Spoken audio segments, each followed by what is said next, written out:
several different camps in between, but the 105 was probably our longest camp and also probably our worst camp. And you had, as I recall, three principal medical orderlies. Yes. Bob Ritchie, Danny Bevis and Eric Baker. And Bob was, I think you said, a Kojonup man, Kojonup boy? Bob Ritchie came from Kojonup. He did an outstanding job, absolutely remarkable. He was awarded the VEM, yes, and also mentioned in dispatcher. And Danny tragically died, Danny Bevis, did he die on the road? No, he survived. The three of them survived. Yes. But Danny Bevis died within a few years after the war finished. Bob lasted quite a few years, but his health was never very good. And who's the chap from Kalgoorlie? Danny Bevis. Oh, that was Danny, yes. Yeah. Now, at one occasion you mentioned that one of either one of the battalion people or one of your staff contracted cholera by unplaiting some rope. Oh yes. That was an occasion when we moved into a new camp. The natives had built the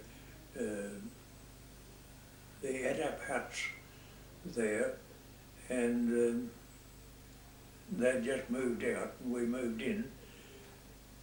And one of the men found a small bit of rope on the ground, and a bit of rope was likely to be quite handy, so he picked it up and tried to undo it with his hands, but he couldn't manage, so he got to work with his teeth. And the next morning I admitted him to the hospital suffering from cholera. And was it fatal? He died that evening. Yes, it's really quick. Yes. At your end of the railway you had Albert Coates, Sir Albert Coates. Mm-hmm. I think you called him Bertie. Yeah. And you did quite a bit with him. Colonel Coates was in charge of a so-called hospital that the Japanese established there, at about the 50 kilo, I think it was somewhere, and he did a remarkably good job. He was wonderfully good. I think probably he did as much good as Weary Dunlop. Yes. On the Thailand side. Yes. And you assisted him with his amputations, or quite a number of them. Do you want me to talk about yes, that? Please. At the same hospital where Bertie Coates was, there was a Dutch chemist, a chap named Van Boxtel, and he had brought with him a supply of codeine tablets and also a bottle of iodine. And we had a very large number of tropical ulcers that were out of control. We couldn't do anything, they just kept growing, increasing in size. And then the hospital had hundreds of them really. And Bertie Coates apparently got the idea that perhaps if they'd have to amputate some of the legs, give the men a chance. So he and Boxtel got together, and he said to Boxtel, well, can you possibly make up the solution from your codeine tablets that I could use as a spinal anaesthetic? Bertie Coates had one pair of artery forceps, but he also had a needle for giving spinal anaesthetic. And the chemist said he thought he could do. And then they thought, well, what about catgut for tying off the arteries? And Bertie Coates thought that probably if they could get some material from the intestines of a yak he might be able to do it. The Japs supplied a yak very, very infrequently for the food of the troops, and so he arranged that next time a yak was going to be slaughtered, he'd get some of the intestines and strip the outer coats of the intestines. Then they'd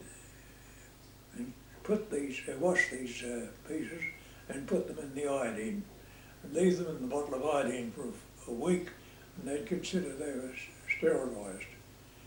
And I was sent down to this hospital camp from my position on the railway line for 6 weeks.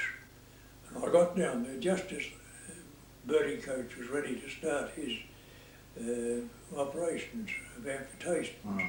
And he asked me to assist him. And I assisted him take out off nearly 60 legs. He did over 120 legs all told. Yes. I understand that you both had a habit of smoking cigars.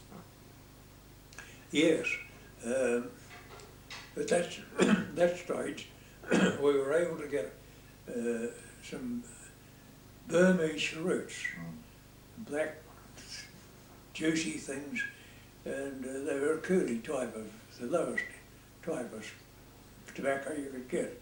But they were very, very nice because we were smokers and we enjoyed them.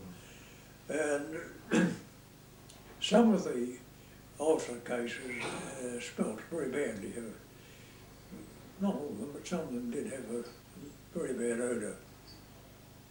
And old Bertie decided he'd have a cigar, and so I did too. And we'd start operation, get everything ready on the bamboo table, and then somebody'd come along and poke a cigar in the corner of the mouth.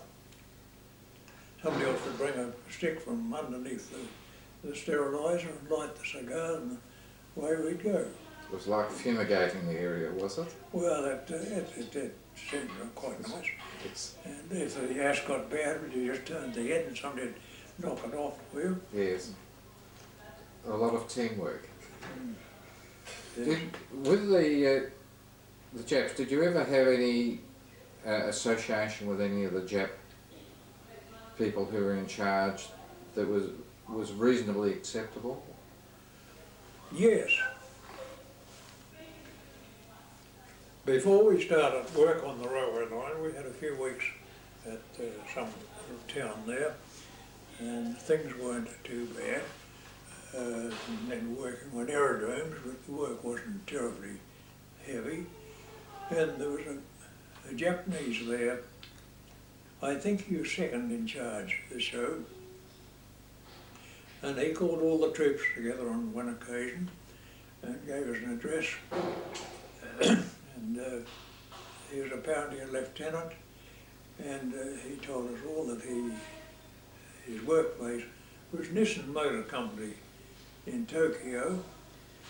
His idea was that the war wouldn't last forever, and after the war, if anybody was in Tokyo and they gave us his name, look him up, he'd be pleased to see us. He was a good type of Jap, but he would have been, straight after that, he was sent away for other duties. Yes. I'm just going to play